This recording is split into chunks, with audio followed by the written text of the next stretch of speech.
Bueno, muy buenos días. Muchas gracias a los organizadores por invitarme a hablar hoy aquí sobre un tema que, como bien ha dicho Ana, llevamos trabajando desde el área de Derecho Constitucional ya varios años, ¿no? Que es el problema de la administración local, pero desde el punto de vista constitucional y democrático. Como bien ha desarrollado la profesora Torrecillas, al final no solamente estamos hablando de una cuestión de eficacia o de una cuestión de presupuestaria, de si podemos ahorrar más o menos fusionando municipios, sino sobre todo también de democracia. Si nuestros alcaldes y concejales no tienen la capacidad suficiente como para poder desempeñar correctamente las competencias que el ordenamiento les asigna, no están tampoco cumpliendo con el principio democrático. Si elegimos alcaldes y concejales que luego, una vez elegidos, no tienen la capacidad operativa mínima, material, de llevar a cabo aquellas competencias que tienen atribuidas, no estamos cumpliendo con el mandato democrático de la ciudadanía y por tanto se está produciendo una ruptura del principio democrático precisamente allí donde más tendría que tener expresión y donde más tendría que tener fuerza, que es en el ámbito local, ¿no? Son ya muchas las reflexiones en nuestra historia constitucional y política de los últimos 200 años que hacen hincapié en que la democracia donde de verdad es más directa, donde de verdad tiene mayor potencialidad, es en el ámbito local. Tocqueville decía que los ayuntamientos son nuestra escuela de la democracia y parece que lo hemos olvidado, al menos en España, en una España que está muy volcada, como bien saben, en los últimos 40 años en perfeccionar y en ampliar la primera descentralización política, que es la de nuestras comunidades autónomas. Hoy estamos aquí además en esta sala donde por primera vez se reunió el Parlamento Autonómico ya con el Estatuto de Autonomía una vez aprobado, pero no hemos olvidado de una segunda descentralización, aquella atinente a los municipios, ¿no? Y teniendo en cuenta además algo, y es que históricamente la administración local en España está abandonada, pero porque ha habido unos motivos y unos intereses muy específicos en abandonarla. ¿Por qué durante 200 años prácticamente no tiene ninguna atención constitucional los problemas locales? ¿Por qué no ha habido grandes reformas de calado que, por ejemplo, modifiquen la planta local y lleven a cabo una reforma integral del número de municipios para hacer municipios de verdad que sean funcionales y operativos? Pues porque no ha interesado a las oligarquías que han determinado el curso de los acontecimientos políticos en España durante los últimos 200 años.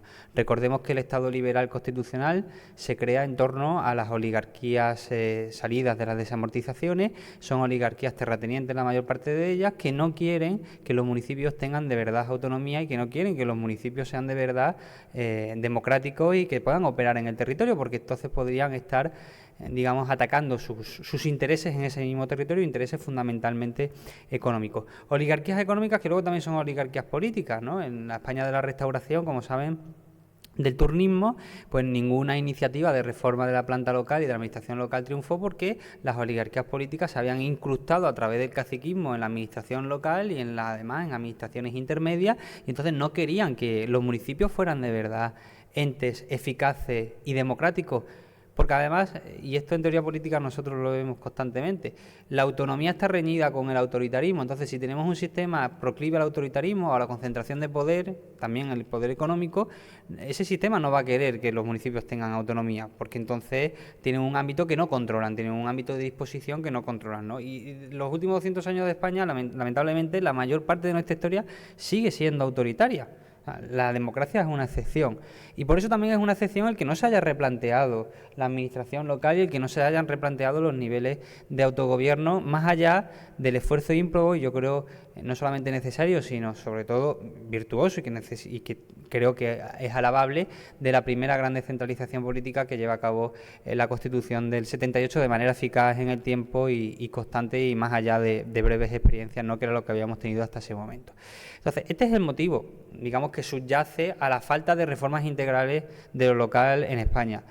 Quien lo intentó, lo fracasó. O sea, Antonio Maura, por ejemplo, a principios del siglo XX, ¿no? Los proyectos de reforma de la administración local, el estatuto de José Calvo Sotelo, ya durante la dictadura de Primo de Rivera, pero fíjense ahí la paradoja, ¿no? La dictadura de Primo de Rivera al inicio intenta fomentar la autonomía local, pero claro, luego en verdad eso no tiene ningún tipo de vigencia ni de realidad efectiva porque la propia dictadura no quiere, como les he comentado, que haya ámbitos de autonomía política.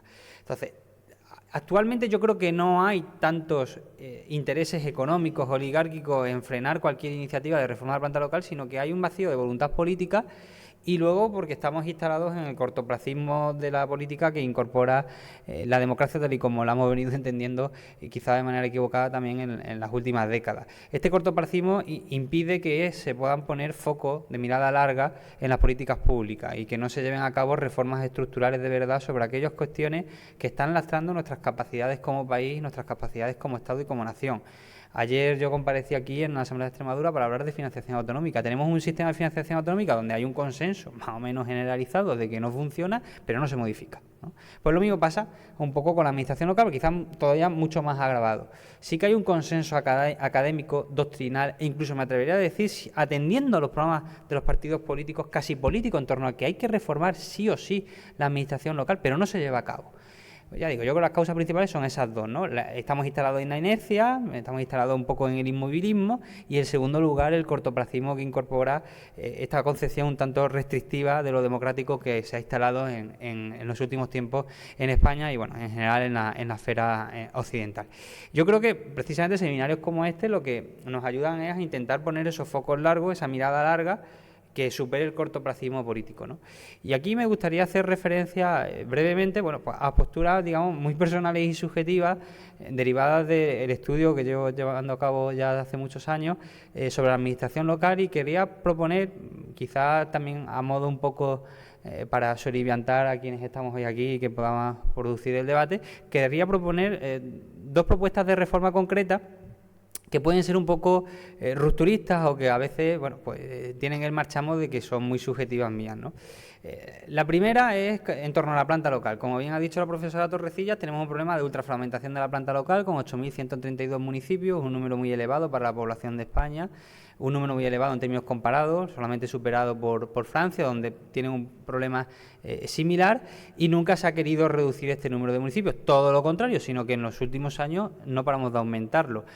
Lo último es que, sabiendo y siendo conscientes la institucionalidad, el gobierno, los ministros, los concejales, los partidos políticos, la sociedad civil, la academia, las instituciones, de que el inframunicipalismo deriva fundamentalmente de la ultrafragmentación de la planta local, ¿qué se ha hecho? Se ha modificado la ley para reducir el número de habitantes necesario para constituir nuevos municipios, es decir, para agravar todavía más el problema, y todo para solventar un problema o solventar una demanda, mejor dicho, del País Vasco, de un barrio de una ciudad que es Usansolo, que se ha separado, ¿no? Y además, si ven ustedes, y la profesora Torrecilla lo ha analizado, la exposición de motivos de la separación es una cosa, ¿no? Es que históricamente estamos identitariamente separados de esta ciudad, no sé qué, y cuando son un barrio de la ciudad, pero parece que están hablando de dos naciones distintas, ¿no? Este también es el problema en España que tenemos de la tendencia al particularismo, que quien mejor creo que lo ha analizado en nuestra historia política ha sido Ortega y Gasset. O sea, leen la España invertebrada y prácticamente la España de nuestros días. Esta tendencia constante al particularismo y al ombliguismo de las políticas del INDEX, como dice Francisco Javier Durán, pues hoy sigue estando, incluso yo me atrevería a decir, más vigente que nunca, porque se ha reforzado con el individualismo de la posmodernidad que estamos ahora mismo sufriendo, ¿no? Bueno, entonces, en ese ámbito, en el ámbito de la planta local, ¿qué podríamos hacer, no? Desde luego, la tendencia a seguir fragmentando la planta creo que no debe seguirse, aunque sea la intención del legislador último y aunque sea lo que se ha producido en los últimos años en España. ¿Se pueden llevar a cabo un modelo de fusiones locales radical como el que se produjo en el norte de Europa? Yo creo también que es muy difícil. Es decir, una cosa es lo ideal, lo necesario, y otra es lo viable, ¿no? Y quizás el término medio entre la propuesta académica y la posibilidad de realización práctica es una propuesta que sea también intermedia. ¿En qué podría consistir esta propuesta? Si no descartamos por completo un modelo de fusiones coactivas donde de 8.132 municipios nos quedemos con unos cuantos, como ocurre en Portugal o como ocurrió en su momento en Alemania, Suecia y los países del norte de Europa. Bueno, se podría combinar fusiones de municipios que reúnan una serie de condiciones objetivas muy concretas, por ejemplo, que estén muy cerca, que tengan muy poquita población estando cerca, ¿no? Aquí el profesor José Antonio Gutiérrez, por ejemplo, ha calculado la distancia en términos de tiempo entre los municipios en Extremadura y algunos son distancias muy llamativas de 2 minutos, ¿sí? 3 minutos. Entonces, bueno, ahí estudiar la posibilidad de que esos municipios que están tan cerca, que tienen tan poquita población, si reúnan una serie de condiciones objetivas, puedan llegar a fusionarse. El Estatuto de Autonomía nos da la cobertura. El Estatuto de Autonomía de Extremadura habla de que mediante una ley de mayoría absoluta de esta Asamblea se puede aprobar una ley sobre fusiones municipales, y la jurisprudencia del Tribunal Constitucional también lo permite. Eso combinarlo, o sea, serían fusiones muy, digamos, concretas, muy localizadas, siempre y cuando se reúnan una serie de condiciones objetivas, pero combinarlo con una segunda estrategia, que yo creo que aquí es donde viene un poco más lo rupturista, lo controvertido que es de mi propuesta, ¿no? Y es, poco a poco, las mancomunidades hoy existentes, convertirlas en los verdaderos entes locales y no en los municipios, pero algo parecido a los municipios. ¿Cómo? Bueno, en parte ya se está produciendo este fenómeno, desmunicipalizando las competencias de los ayuntamientos. Es decir, en aquellas mancomunidades donde la mayor parte de sus ayuntamientos, que son por cierto la mayoría de las mancomunidades, tienen una escala muy reducida, sus competencias ir transfiriéndolas poco a poco a las mancomunidades. ¿Con eso qué ganamos? Escala. ¿Con eso qué ganamos? Un margen de operatividad. Pero claro, aquí tenemos un problema que Javier Durán lo ha analizado muy bien en sus obras. Las mancomunidades no son entes excesivamente transparentes por su propia naturaleza y composición, no tienen legitimidad democrática directa. Entonces, este proceso de desmunicipalización de los municipios para aumentar en escala, trasladando las competencias de los municipios a las mancomunidades, tendría que venir acompañado de un proceso de democratización directa de la mancomunidad. ¿Cómo? Yo aquí articulo una propuesta, ya digo, muy subjetiva, que muy criticable seguramente, pero se podría elegir de forma directa al presidente de la mancomunidad por parte de toda la ciudadanía que compone la mancomunidad. Con eso también iríamos construyendo además una esfera de adscripción simbólica entre la ciudadanía y el ente intermunicipal que es la mancomunidad. Y una vez que tengamos una legitimidad democrática directa del presidente de la mancomunidad, que hayamos creado con el paso del tiempo, estas cosas también no se hacen de un día para otro, una esfera simbólica de adscripción entre la ciudadanía y la nueva administración, y además hayamos articulado correctamente mecanismos de transparencia, de participación ciudadana, obligando, por ejemplo, a que el pleno de la mancomunidad sean alcaldes y no solamente concejales, sino los alcaldes de los municipios, y que el pleno de la mancomunidad pueda ejercer funciones de fiscalización y de control al presidente elegido democráticamente por los ciudadanos de forma directa de toda la mancomunidad. Una vez hecho eso, los municipios le hemos quitado las competencias a la mayoría, ahora más sustanciales. La legitimidad y la esfera de adscripción simbólica la hemos redirigido un poquito hacia la mancomunidad.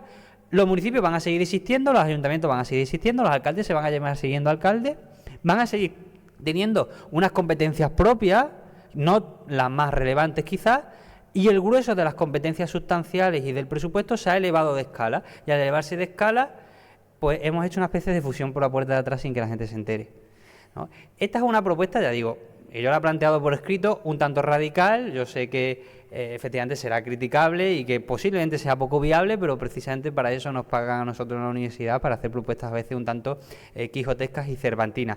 Pero al final el modelo que he planteado es muy parecido al portugués. O sea, es el modelo portugués. En Portugal saben que el presidente de la Cámara Municipal es elegido directamente por la ciudadanía del municipio, que en la asamblea del municipio hay representantes directos de toda la ciudadanía, pero también de las freguesías, y que lo que eran históricamente los ayuntamientos en Portugal, antes de la reforma de Pasos Manuel del año 36, del 1836, que eran las freguesías, hoy siguen existiendo, sigue manteniendo la representatividad, el ciudadano sigue llamándole alcalde, digamos, al presidente de la Junta de Freguesías, pero tienen pocas competencias. Dependiendo también de los municipios portugueses, a veces las freguesías tienen más competencias de las que nos creemos en los municipios de mucha población. Esto también es modulable, evidentemente.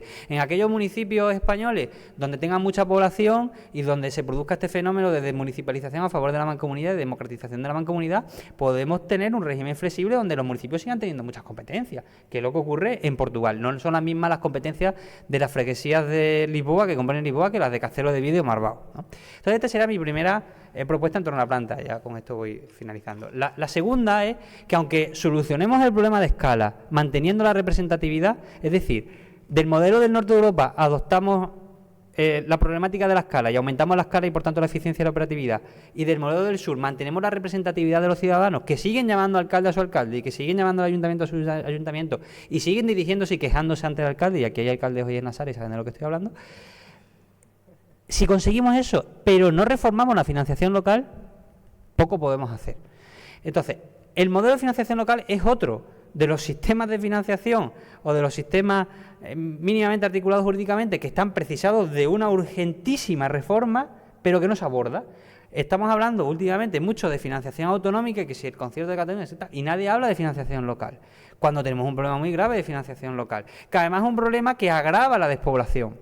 ¿Por qué? Porque la financiación local depende fundamentalmente del número de población. Conforme se pierde población, se pierde financiación local. Conforme se pierde financiación local, se pierde la capacidad del ayuntamiento de operar en el territorio y de frenar la despoblación. Por tanto, nos encontramos con un círculo vicioso: pérdida de población, pérdida de financiación, pérdida de operar en el territorio. Y al final se agrava la despoblación, ¿no? Entonces, fundamentalmente aquí creo que la reforma tendría que hacerse en 3 aspectos. En los tributos locales propios. No puede ser que muchos otros tributos locales estén íntimamente vinculados y conectados al ciclo económico, es decir, a la coyuntura. Si el ICIO y el impuesto hoy de mediado por el Tribunal Constitucional, una sentencia un tanto discutible, de la plusvalía, están vinculados a la construcción, al sector inmobiliario, y baja el sector inmobiliario y baja la construcción, resulta que una de las fuentes de financiación del ayuntamiento se reduce cuantiosamente, ¿no? Y al final el resto de impuestos locales o son de muy poca entidad, o el que sí que de verdad tiene entidad es el IBI, pero es muy difícilmente modificable porque el patrimonio inmobiliario de un pueblo es el que es, digamos, ¿no? Entonces habría que intentar o bien dotar de más impuestos a los ayuntamientos o por lo menos de vincular esas figuras impositivas del ciclo económico. Por ejemplo, hay que mejorar la tributación de los BICE, de los bienes que tienen especiales características que inciden también además en el medio ambiente, y explorar nuevas figuras tributarias que puedan establecer un sistema más estable de financiación a los municipios. Y luego, fundamentalmente, las 2 grandes vías de financiación local, que son las PIE y las PICA. Las PIE son la participación en los ingresos del Estado y las PICA son la participación en los ingresos de las comunidades autónomas. Las PIE en España consisten en 2 modelos, uno de variable y uno de cesiones. El de variable es el Estado financia a los ayuntamientos en función de una serie de variables, donde tiene mucho peso la población y poquito la dispersión, que por ejemplo en Extremadura es importante, o poquito en la tasa de envejecimiento, algo que también en Extremadura es sumamente importante. Habría que reajustar algunas variables, pero sobre todo lo que quizás carece de sentido es que haya 2 modelos, porque el de cesión, que consiste en que la financiación de las ciudades que tienen más de 75.000 habitantes, son capitales de provincias, no llevan ese sistema de variables, sino que se les financia en función de lo que recaudan de IRPF, de IVA y de impuestos especiales. Con lo cual, en España se produce una cosa parecida al efecto San Mateo: al que tiene se le dará y al que no tiene se le quitará, porque a las ciudades ricas se les financia más que a las ciudades que con la misma población tienen menos capacidad y dinamismo económico porque recaudan menos impuestos. Entonces, este efecto Mateo, que está introducido dentro del sistema de financiación local, creo que igualmente habría que modificarlo y posiblemente suprimir el sistema de cesión y reconducirlo por el de variables para no seguir primando a las ciudades frente a los municipios rurales. Y lo último, ya con esto termino. La participación en los ingresos de las comunidades autónomas, bien establecida en la Constitución como mandato, pues ninguna comunidad autónoma, salvo Andalucía y un poquito Castilla y León, lo ha desarrollado. Las comunidades autónomas no han creado medios estables de coparticipación de los ayuntamientos en la financiación autonómica, en los ingresos autonómicos, perdón.